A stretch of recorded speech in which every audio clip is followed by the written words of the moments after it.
right, let's get started. So this is the chapter that we are going to see today, themes of art. So art can hold many meanings and inspire multiple interpretations, so it may reflect more than one themes. So today we are going to see 7 themes of art. So the first theme is the sacred realm, and the second theme is politics and the social order, and the third theme is stories and the histories, and the fourth theme is picturing the here and now, and the fifth theme is invention and fantasy, and the sixth theme is the natural world, and the last theme we are going to see is reflecting on the human experiences. So let's see all the examples. So the first theme we are going to see is the sacred realm. So people throughout history have turned to a world we cannot see except through faith. The sacred realm of this spirit, like gods and goddesses, spirits of ancestors, and spirits of nature. So each society has formed its own view of the sacred realm and how it interacted with our own. So here's the example. So the first one is this Christianity, and the middle one is Islam, and the last one is Buddhism. So there are lots of sacred realm themes of art in the world and throughout the art histories. And the next theme we are going to see is the politics and the social order. So let's see this work of art as an example. So this is an oil painting by Eugene Delacroix's Liberty Leading the People in 1830. So everyone, let's look at this painting. What you can see in this painting.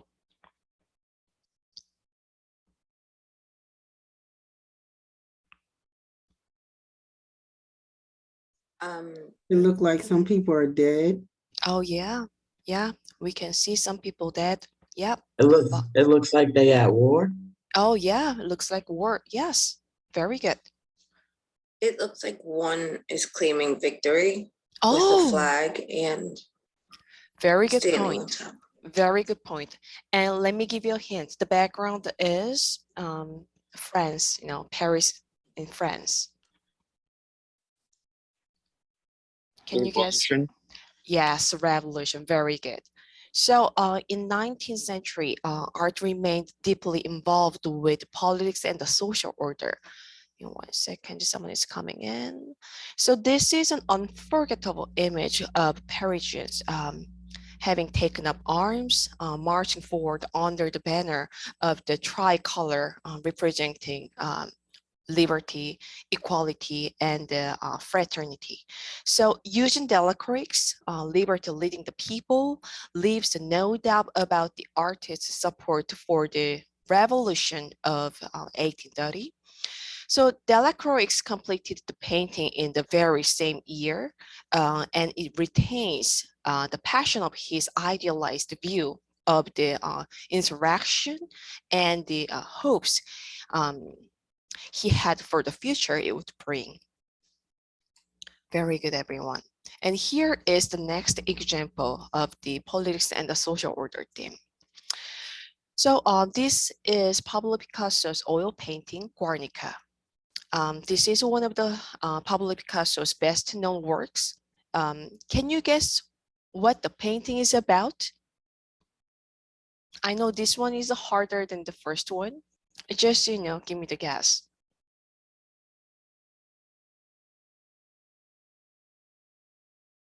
Caricature? Huh? I say caricature. Oh, African culture. Yep, it can be. Yes. Yeah. Who else?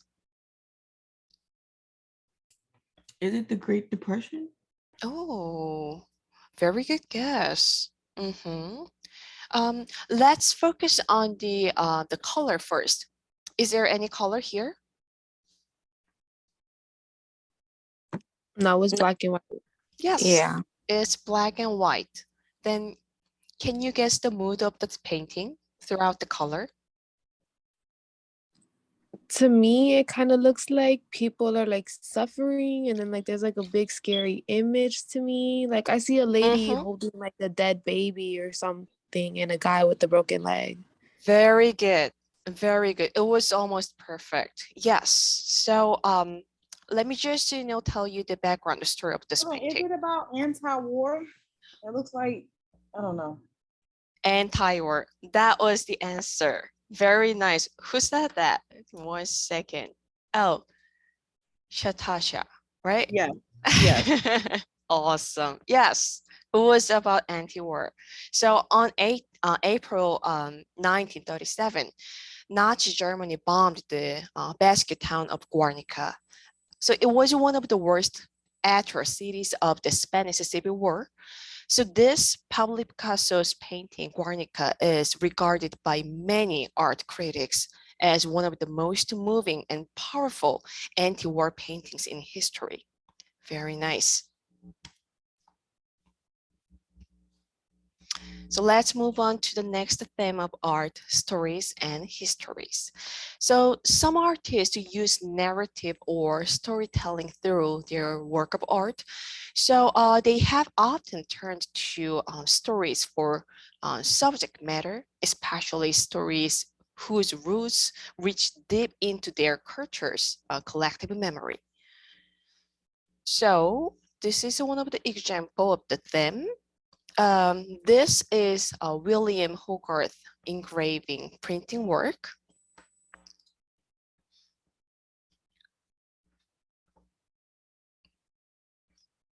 All right, it's all right, Jamie. Thank you for letting me know. So everyone, look at this engraving printing work. So can you guess the story in this painting? I mean, in this printing work? I'm sorry.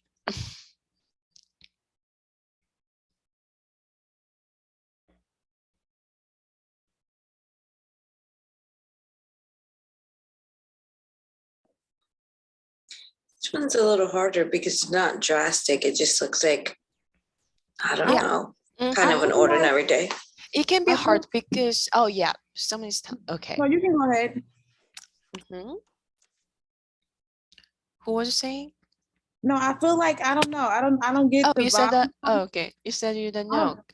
I, Yeah. I don't get the vibes from it because I see like the man with all the women in Mhm. the truck, like in the horse and carriage, but it's like, are they like sex trafficking or something like that, like prostitution or something like that? Because like, why do he have all those women? And this lady, it's always a female who gets close to the woman, and I don't know. Shatasha, oh my gosh. Yes. Good guess. You make complete sense. It's you just gave me the perfect guess. Oh my gosh.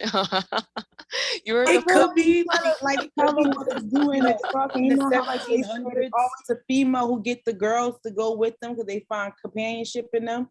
I don't know. exactly. Did you wrote did you write this story? No.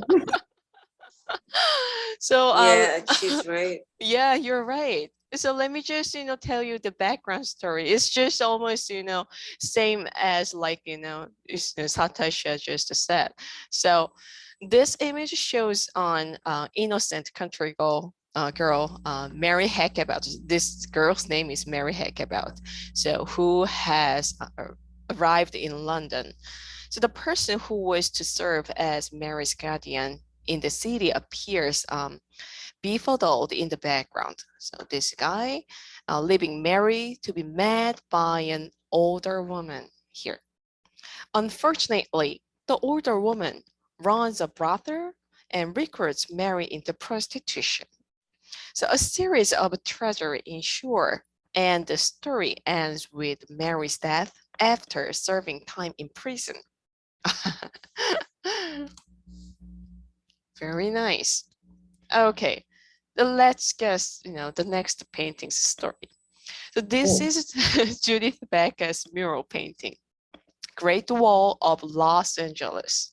Can you guess what kind of story or history has in this painting?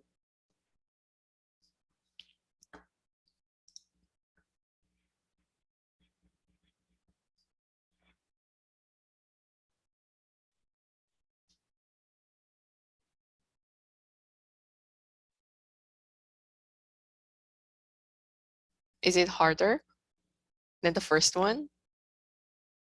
I'm gonna just take a wild guess because it says Chinese massacre. Mm-hmm. But I'm gonna just go with like they were like forcing Chinese people, like Chinese men specifically, to do hard labor. Yeah. Yeah. And it's like, is this about? I feel the same thing you said, but this is like when they was trying to force them to build like the Great Wall of China. Because I remember it was like a something that happened around that time. I don't know. I took history last semester, so I know a little bit, not a lot, but it was like they forced some people to work and then work on the railroad so they can raise money to build the Great Wall. Yeah. Jamie, Satasha, very nice. It was really good guess. Yeah, it was very close. Maybe revolution. Oh, revolution. Maybe. Let me just tell you about this story. So, this Judith Becca's work is based on recording history using the concrete walls of the drainage canal. A goal of Great Wall of Los Angeles project is to represent the histories of the diverse populations of Los Angeles who are underrepresented in history books and the school curricula. Very good, everyone. So the social order and the world of the sacred, history and the great stories of the past, all these are very grand and important themes.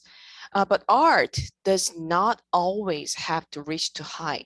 Sometimes it is enough just to look around us and notice what our life is like here, now, in this place, at this time. So this is survived in the tomb of Mekatre of ancient Egypt. Egyptian imagined the afterlife as resembling earthly life in every detail, except that is continued through eternity. To ensure the prosperity of the deceased in the afterlife, scenes of the pleasures and bounty of life in Egypt were painted and curved on the tomb walls. And this is an ancient Chinese painting, count ladies preparing newly woven silk. This is a scene from a long hand scroll depicting women weaving, ironing, and folding length of silk. And daily work is also the subject of a painting made in Mexico in 1575. The artists recorded their traditional religious rituals, gods, agricultural practices, and arts.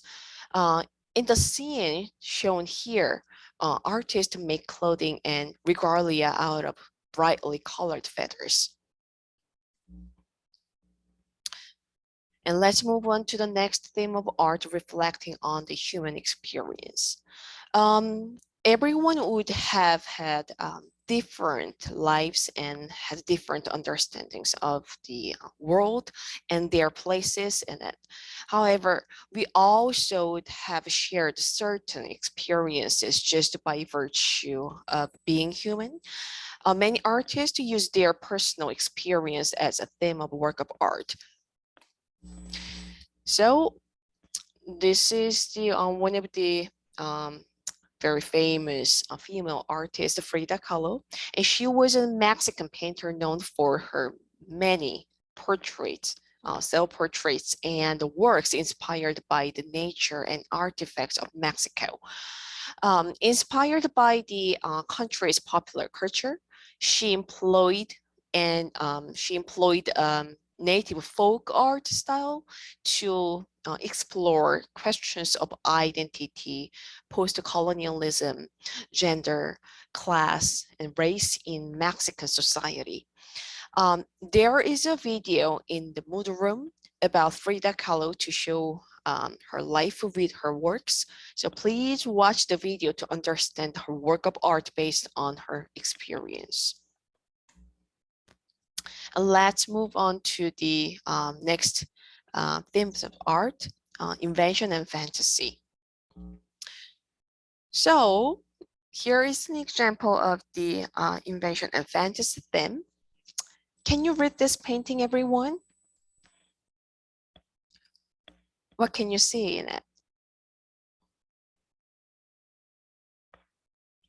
There are lots of things here. Yes, a lot is going on. Yep, definitely. Mhm. I'm going to guess the darker section all the way to the I'm sorry, to the right. Do I see like death there? Death? Like, do I see killings? Yeah, maybe. Mm-hmm. It almost seems like three different parts of life. Very good point. Very good point. Yeah. Any other opinions? Leticia?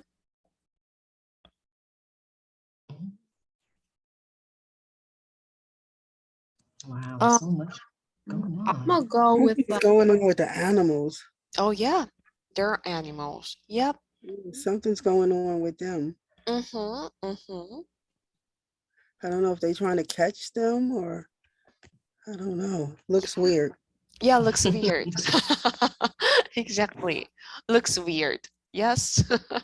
Is it like the evolution of a civilization? Maybe. Yeah. So we can definitely say like, this is another world. Yeah, and something has happened here, and It's about sex, like a lot of sex, like maybe. Yeah, maybe. The people are naked. They look Yeah, like they don't have no all the clothes on. The peoples people are naked. naked. Yes, definitely. We can see it. Yes. So hundreds of nude humans, capered in a fantasy landscape inhabited by giant plants and outsized birds and animals. So the people are busy and inventive in the things they do and with one another. So they seem to be having a fine time, but their goings on are so strange that we are both intrigued and repelled by them. Yep, looks kind of weird. And the next thing we are going to see is the natural world. So nature and our relationship to it are themes that have often been addressed through art. So during the 19th century, many American painters set themselves and American landscape as a subject. This is Thomas Cole's oil painting, The Oxbow. He depicted the great looping bend of the Connecticut River as seen from the heights of nearby Mount Holyoke in Massachusetts. And the landscape is the most important and honored subject in the Chinese painting tradition. But its purpose was never to record the details of a sight of or view. Rather, painters learned to paint mountains, rocks, trees, and water so that they could construct imaginary landscapes for viewers to wander through in the mind's eye. So we just went through 7 main themes of art. There is a sketchbook project related to this chapter. So let's see what the first sketchbook project is. So 1 second, let me share another slide. All right. Oops, it's not the one.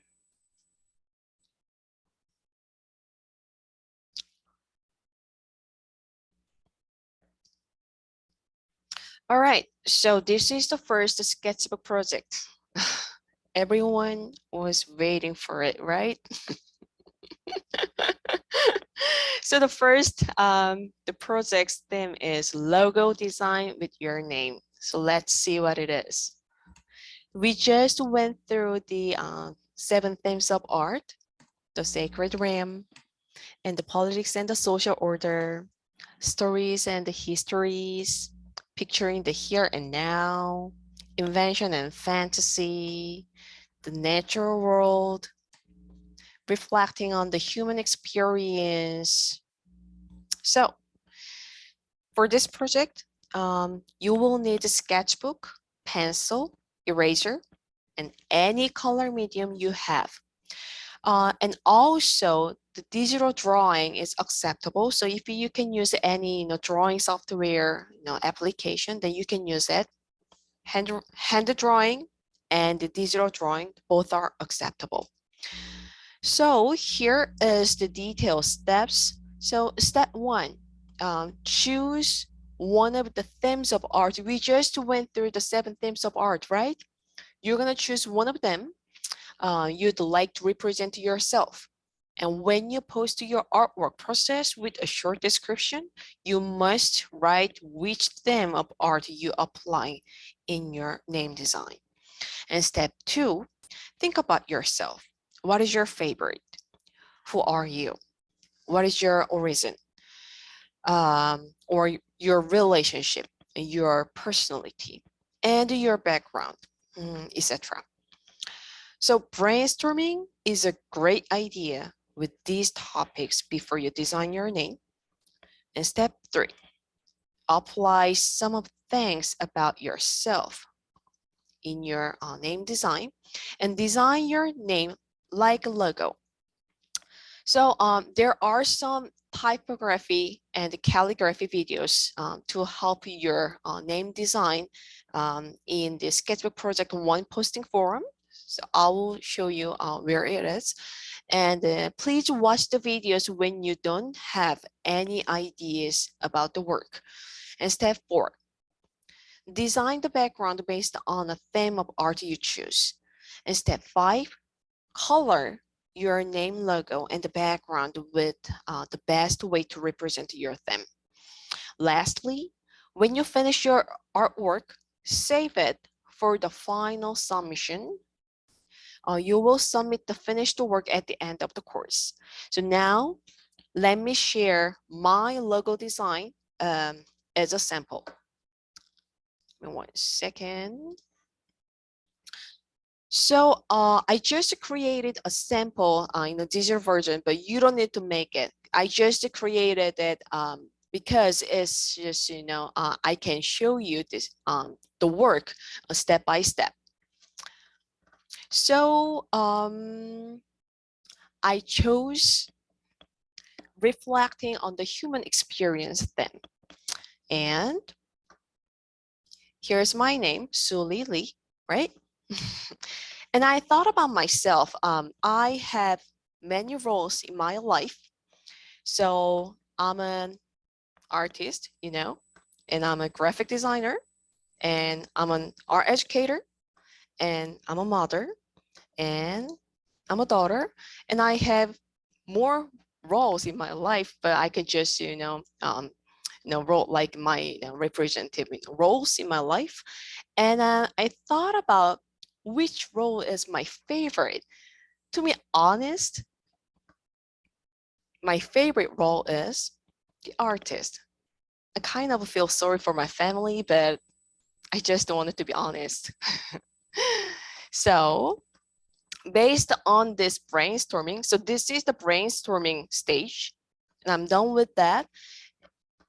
And then I started to make a work of art based on this brainstorming. So as I said, my favorite role is the artist. So I just chose my favorite work of art, the photography work here as a background. And like you see, I have many roles, and sometimes the other roles, bothers and covers my favorite role, the artist, with the diverse colors and the diverse shapes like that. It's covering my favorite role. So sometimes I cannot do my artist work, but turned out I just realized that they are mingled together, juggling together, and they create something new, like beautiful abstract background. That's me. And I put my name. I designed my name as a logo like this because I just want it to be, organized every single time. So I just put all the letters in a square, in a nice, very distant square like this. And I thought about my life. My life has always up and down. So I just put the up and down arrow on the background. So bam, like that. It's pretty much simple, but you don't need to finish the work by tonight. You don't need to. You can just, start the work and then just, show the process like in the middle of the process like that. Okay. So just to do the hand drawing or do the digital drawing and then take a picture and save the picture in your computer and then just, post your work like in a discussion. All right. But you must represent which theme of art you use. All right, that's all. For better understanding, I'm gonna share more examples. So no worries. So here's another student's work. She designed her name like very, stylish, design, and then put lots of diverse colors on the background like that to represent herself. And then here's another style. Looks very good, right? And you don't need to make it color. You can just make it black and white. And then you can just, show what's your favorite, or your habit, like that. And here is a graffiti style and another black and white work. And this is not the, the name design. I just, show this work to you because the layout and the way to put the letter in a silhouette looks very creative. So I thought like it can be very good inspiration for you. And here's another work. Seems like she used a pastel for the medium. And here's another work. That's it. Any question about this work? The first work? We have to post like the first step tonight, you said? So do you remember in the last meeting, we learned like, art should be learned. For to do it, we have to consider up 5 features. Do you remember what these are? No one? So one thing is content, and second thing is subject matter, and the third thing is context, and the fourth thing is visual elements, and the last thing is principle of design. So we're gonna see the fourth feature to study art, the visual elements. So this chapter is one of the important chapter for the midterm exam. So let's focus on it. And again, all the meetings are recording, and I'm posting the recording right after the meeting. And also all the lecture slides are in the Moodle room. Okay, so art consists of visual elements. Today we are going to learn visual elements as fundamentals in art. And again, there are lots of terms to remember with examples, and this chapter is very important for the midterm exam. So the visual elements has line, shape and mass, light, texture and pattern, space, color, and time and motion. So we are going to see the line, shape and mass, light, texture and pattern, space first in this lecture slide. So let's see the line first. So a line is a path traced by a moving point. So there are three primary functions of line in art. The first function is to record the borders of form. And the second function is to describe surfaces and shapes. And the third function is to convey direction and motion. So let's see how it works. There are two types of line in art. So first one is contour line, which is the perceived line that marks the border of an object in space. And the second one is outline, which is the edge of a shape or figure depicted by an actual line drawn or painted on the surface. So let me show you how they are different in visual images. So here are the examples. They look different like this. How different? How different, everyone? So left one is contour line and the right one is outline. What's the difference?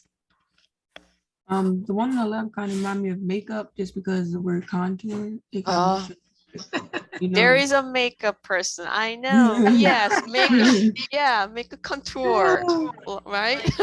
Mhm. Blended. That's a good explanation. Yes, it was. It was a perfect explanation. Absolutely. Yeah, that's Mhm. the point. That's the point. So, as you can see, the left one, the contour line, there is no defined line on the circle. However, we can easily recognize, oh, it's a circle with the shading, with the contouring. Yes. Mhm. Like it's well blended. Yes, well Yes. blended. Very good. So that calls contour line. And on the other hand, let's look at the right circle. We can recognize a circle shape with the defined line. That calls outline. So there is an implied line, which is the other word of contour line. An implied line is defined as a line that suggests the edge of an object or a plane within an object. The line may be broken by intermittent marks. It may be defined by value, color, or texture, or it may not be visible at all. So with any implied line, our brains interprets that the line must exist. So this is a powerful tool that any artist can use. So let's see the examples. So the left one, the left drawing has defined line following the apple's outline.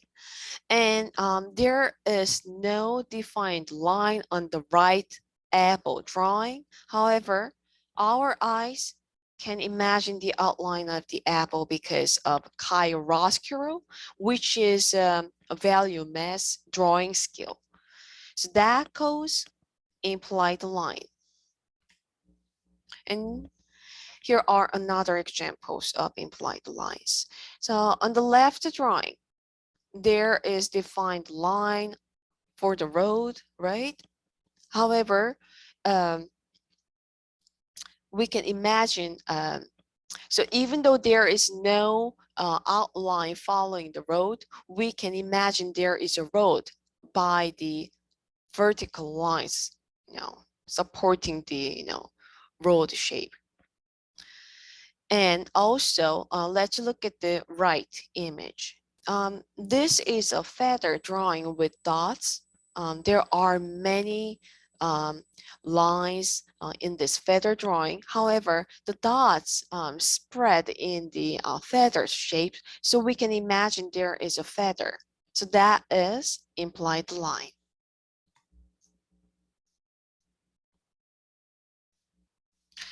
Now, let's see direction and movement by a line. So the direction of a line can convey mood. So the first one is a sunset image with the horizontal line. So horizontal lines are calm and quiet in art. And the next one is a vertical line. Vertical lines suggest more of a potential for movement in art. And the last one is a diagonal line. Diagonal lines strongly suggest movement and give more of a feeling of vitality to a picture. So let me show you an example. This is Peter Paul Rubens oil painting, The Raising of the Crows. This is a Baroque style painting in 17th century. The Baroque art movement arose after the Renaissance during the age of colonial settlement. The Baroque art features show motion, emotion, turbulence, grandeur, and contrast. It looks very dynamic. And now, everyone, look at this painting, and can you guess which direction of line we can find in this painting? So here are the options we just saw: horizontal line and vertical line and the diagonal line. I'd say diagonal. Yes, Diagonal. diagonal, diagonal, diagonal. Yes, very good. So in the central panel, the middle panel, we see the dynamic moment when the cross of Christ crucifixion is being raised to its upright position. Rubens created a strong diagonal emphasis by placing the base of the cross at the far lower right of the composition and the top of the cross in the upper left, so making Christ's body the focal point. Very good. And now we are going to see the second visual element, shape and mass. A shape is a two-dimensional form and a mass is a three-dimensional form.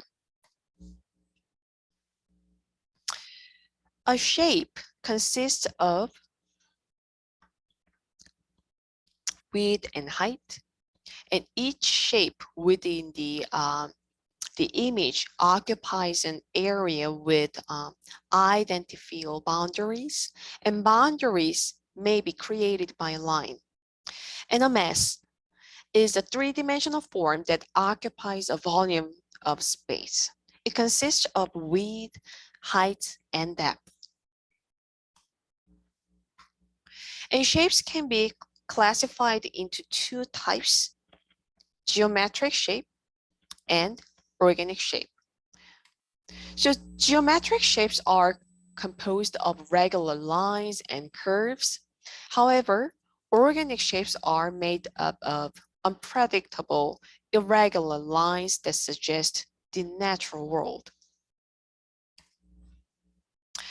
In art, we can divide an image as positive shapes and negative shapes to make contrast.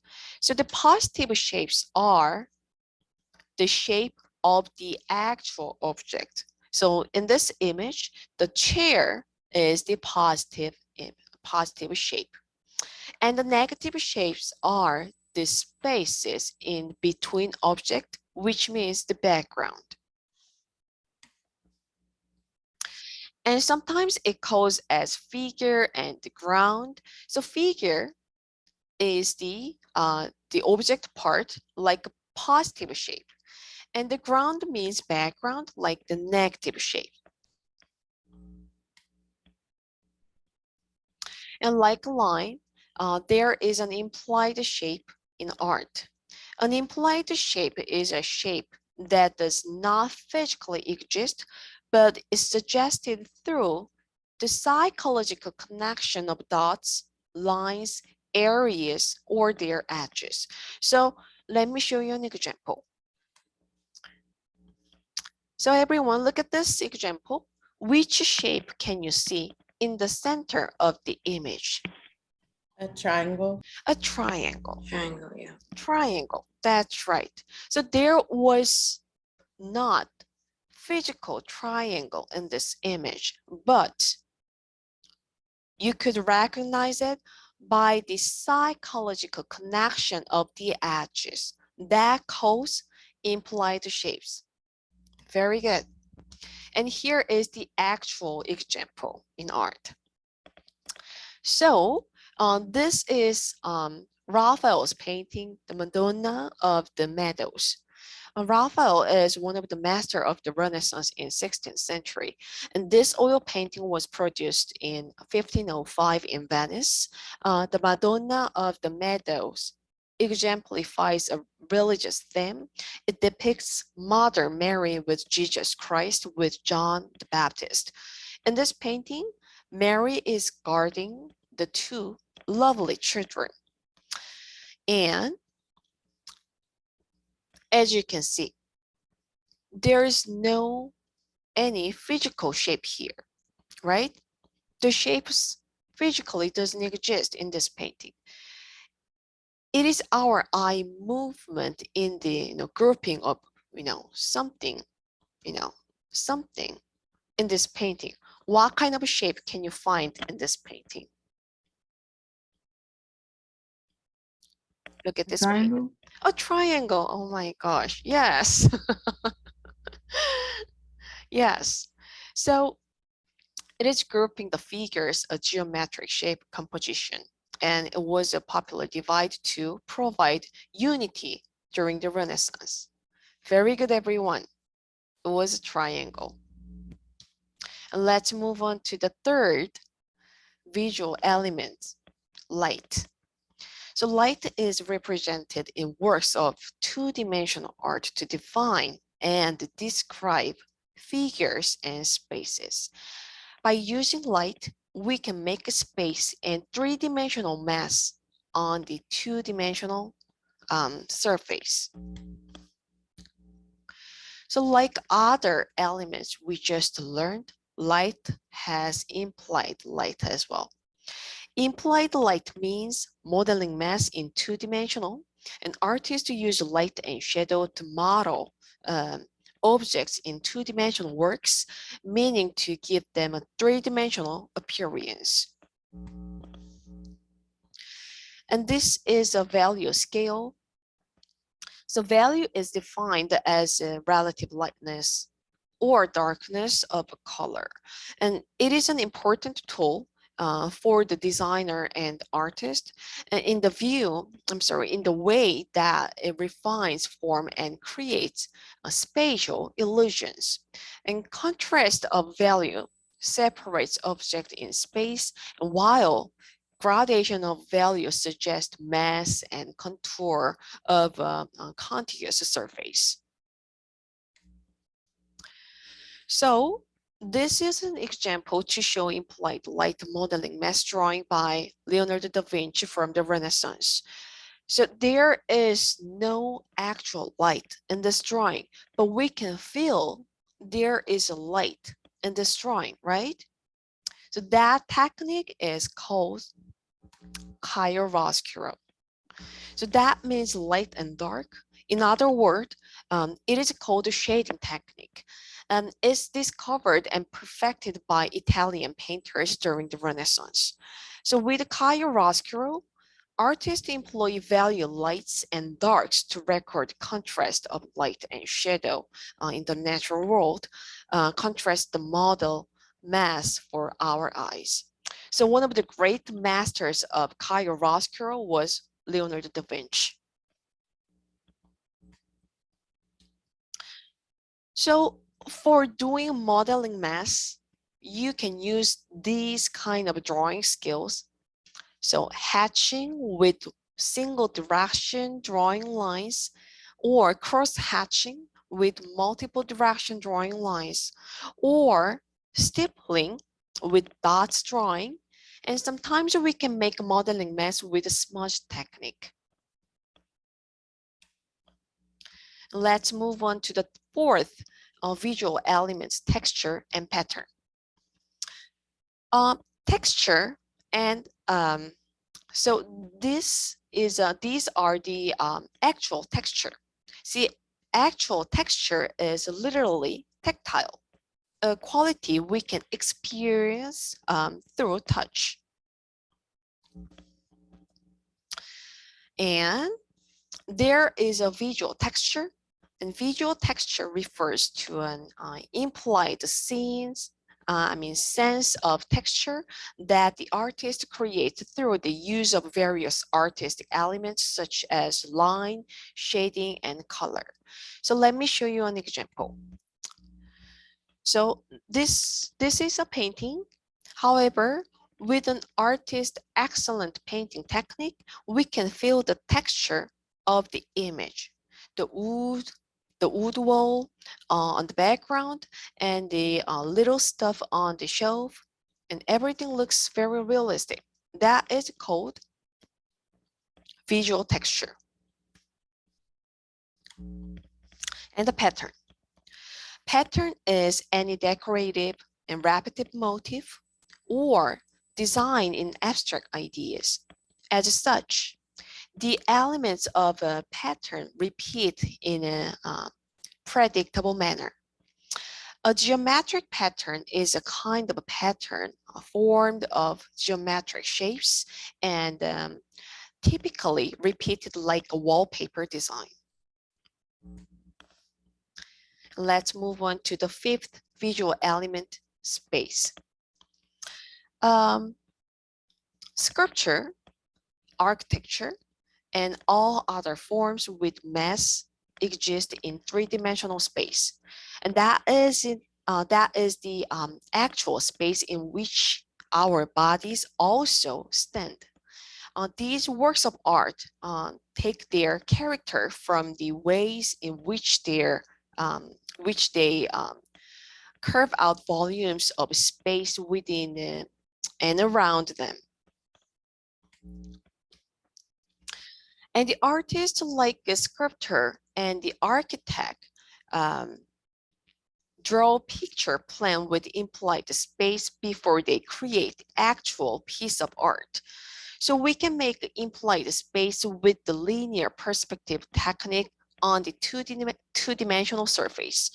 So there are three implied space technique. The first one is linear perspective, and the second one is foreshortening, and the last one is atmospheric perspective.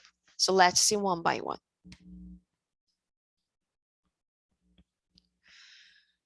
So this is the first space technique, the implied space technique, linear perspective. So Leonardo da Vinci from the Renaissance discovered this technique to show a space on the two-dimensional surface. So this one, the left one, is the one-point perspective with vanishing point on the center of the implied space. So this is a good perspective technique for compacting many objects in a limited space. And the second implied space technique is foreshortening. So with foreshortening, artists can make the implied space more dynamic. Foreshortening is a technique used in perspective to create the illusion of an object receding strongly into the distance or background. The illusion is created by the object appearing shorter than it is in reality, making it seem compressed. So it is an excellent way to maximize the depth and dimension of paintings and drawing. And the last one is atmospheric perspective. It indicates that as an object recedes into the distance relative to the viewer, we see that object with recessed clarity, value, and color saturation. So we're gonna see the sixth and then last visual elements after the break. So let me pause. So let's see the sixth visual elements together. So science tell us that we cannot perceive color without light. So light consists of energy that travels in waves much as water forms waves. The distance between the peak of um, each wave of this energy is its wavelength, which is a term from physics that measures light.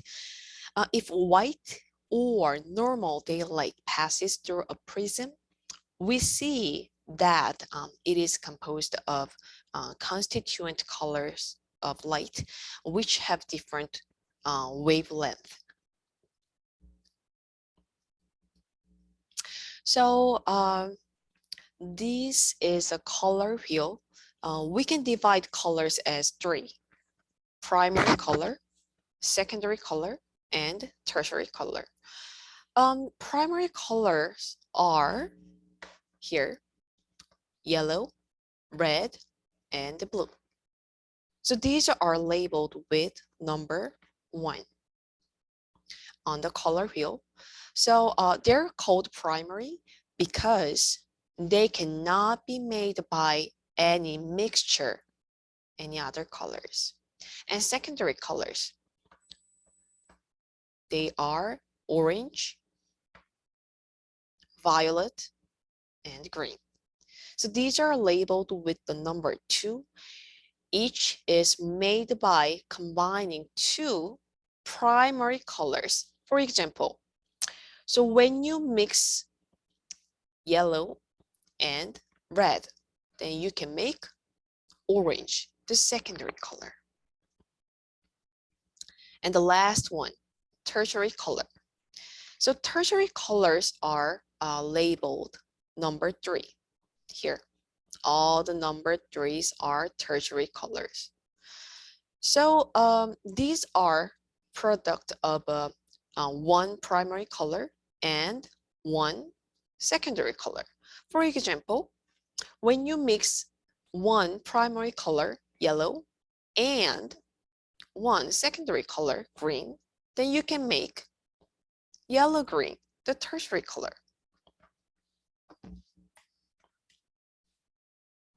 And now let's talk about color properties.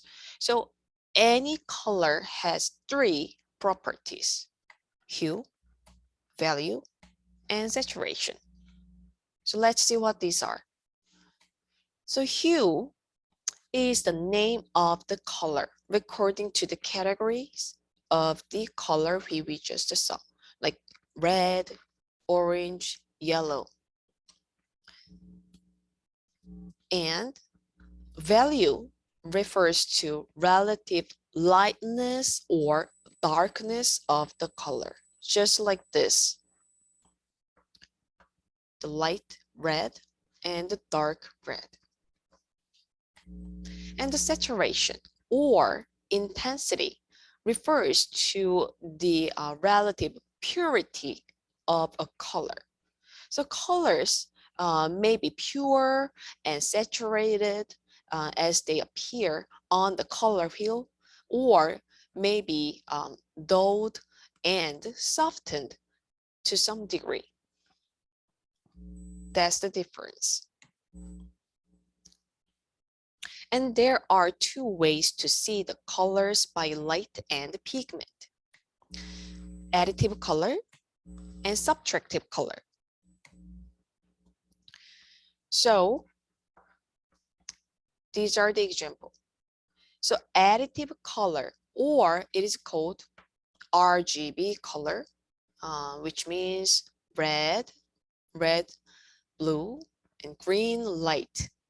So it is a property of a color model that predicts the appearance of color made by coincident component lights with distinct color.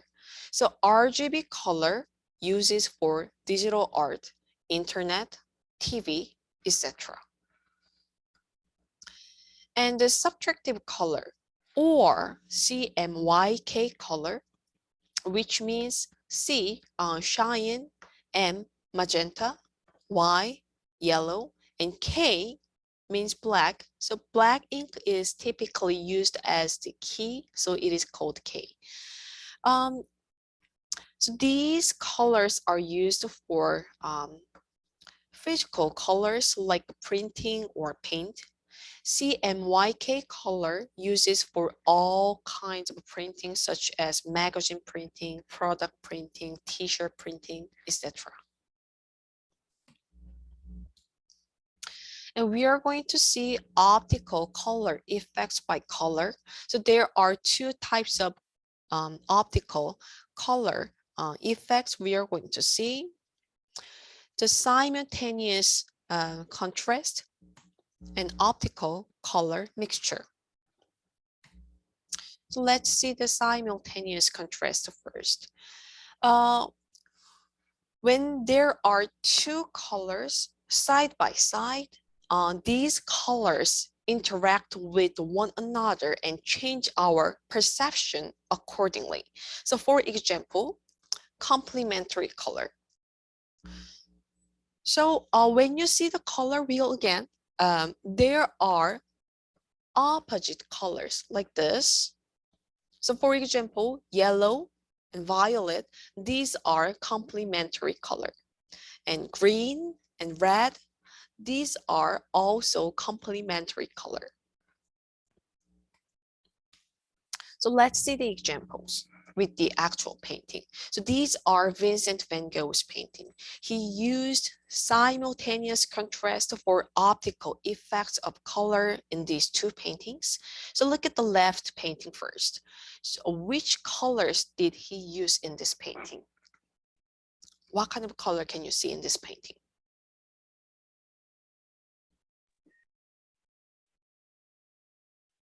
Orange, yellow, And blue. Blue. blue. Very good. Yes, he used orange, yellow, and blue. And the blue on the sky and the orange color on the terrace, they are complementary colors each other. So by using complementary colors as simultaneous contrast, the image is stamped on the viewer's eyes. And let's look at the right image. So which colors did he use in this painting? What kind of color? Green, Green, yellow, brown. yellow, Brown and And red. orange. Yes, red, orange. Very good. mhm, Very good. So the ceiling and all the the tabletops colors are greenish color. green, And the rest part of the color are red or reddish brown colors. Very good, everyone. And the green and the red are complementary colors each other. So this painting is also using same effects of the color. Let's move on to the optical color mixture. So colors can be mixed in light or pigment, but they can also be mixed by eyes.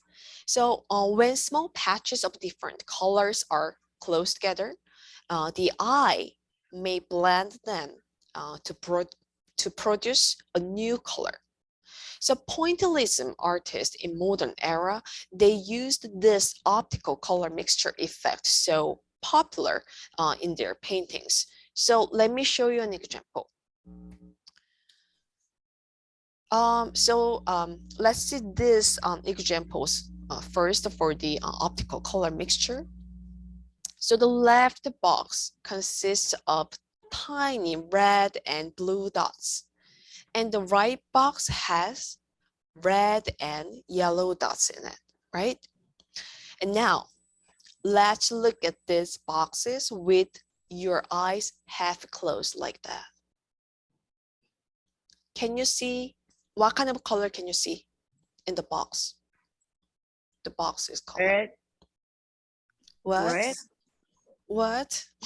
I see like a purple Yeah, They look like purple. on the left. on the left and the right one, Like Right. orange. orange. Red, orange. Yes, very good. So left one is purple and the right one is orange. Very good. So this is the optical color mixture by mixing colors in our eyes. So here is the actual example. So this is a Georges Seurat's painting. So when you see his painting closer, you can see there are no brush stroke. Oh. Yeah, yeah, very interesting painting. And it consists of tons of tiny color dots. And all the colors in this painting are made by optical color mixture, which means the green color made by mixture of other colors. And that technique is called pointillism. And Georges Seurat developed this technique in modern era, 19th century, as a post-impressionist. So these are all about color as visual elements in art. And there is a video about this painting in Modern Room. Please watch this video for your understanding. It will be very interesting. Let's move on to the last visual elements, time and motion. The time and motion have always been linked to art. During 20th century, time and motion truly took their places as elements of Western art. And through advances in science and technology, daily life became for more dynamic, and the nature of time and its relationship to space and the universe more a matter of thought.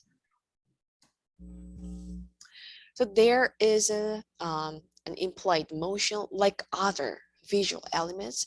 So we do not actually see the motion happening, but visual clues tell us that it is a key aspect of the work. So let's see the example. So this is a marble sculpture by Gian Lorenzo Bernini, who is a Baroque artist in 17th century. And there is no actual movement in this masterpiece. However, the figures' poses are so dynamic and theatrical, so we could feel we are in the middle of the action.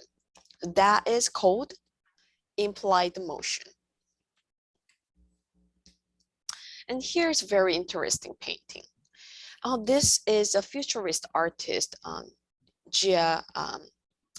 Giacomo Bella's painting, Dynamism of a Dog on a Leash in 20th century.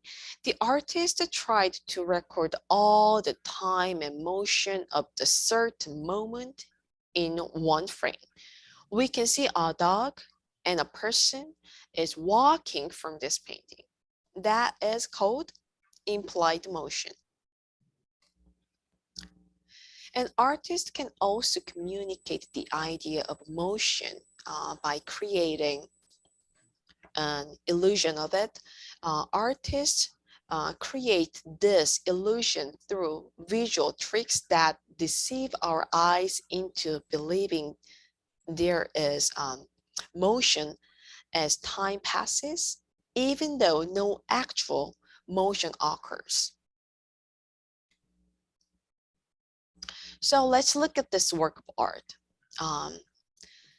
There is a noticeable sense of movement when we look at Contract 3 by the British artist Bridget Riley. So if we focus on a single point in the center of the work, it appears there is an overall vibrating motion. This optical illusion grows out of the natural physiological movement of the human eye.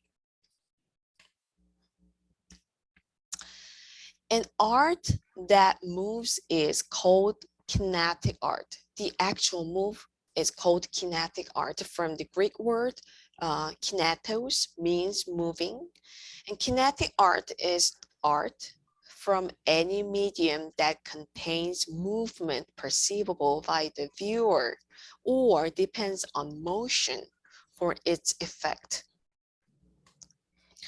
So let's just watch this work of art together.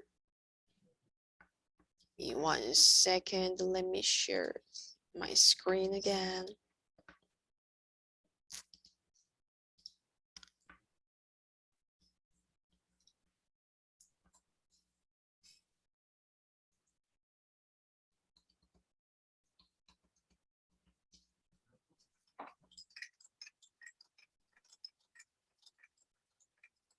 Can you hear it? Looks awesome, right? One of the reasons I think of this is just machines themselves. Machines and how they work are amazing things. What I wanted to do was to make that into something where I emphasize the motion and emphasize the patterns that are seen in the machine. And that's what makes a good piece a challenge and also a lot of fun. Is that there's a whole lot of engineering, there's a whole lot of design and making it do what I wanted to do. I'm David Roy. I make kinetic sculptures. They are basically wooden machines that go on the wall. You wind them up and they create patterns and sounds and motion. First step is in my head, which I can't show you, but then very shortly thereafter, I just sit down and I start sketching. Then I want to go see how the pattern's going to play out. I put multiples on the screen, I watch them, and we just get a feel for it. Will it work? I'm not sure. You work on it a while, you get frustrated, you try other things, and it can be months or even years because it'll be a little breakthrough here that took 5 minutes, another one here took 5 minutes, but accumulation, it's been a long time before it all comes together into a final piece. This lever now is pulling on that string, just pulling on this wheel, just pulling on this lever, which released the front lever, and now it's going to reverse direction. Start the cycle again. Any questions? The rest of the thing that you get from watching a campfire, you're watching the flames, you're watching the smoke. That kind of feeling is what I'm looking for. If it's a successful piece, in my view, you really have to sit and just have a cup of coffee or a glass of wine or whatnot and sit and watch it for a while. I spend many hours doing that. All right, that is called kinetic art, the art with movement. Very good, everyone. So today we have 2 activities to finish your participation. I'm sorry. The due date is by coming Monday, 24th. So the first one is, excuse me, the sketchbook project, the logo design. And the second one is discussion. So you're gonna see this work, and then we just saw 3 the technique to create the 3-dimensional appearance on the 2-dimensional surface together. So please now find the answer and then just state here. I'm gonna post the answer by Tuesday. So, and then one more thing. When you go to the here, the week 2-1 themes of art page, then you can see the Frida Kahlo's video. So please watch this video to understand her work with the theme of art reflecting on the human experience. So that's it. Any question, everyone?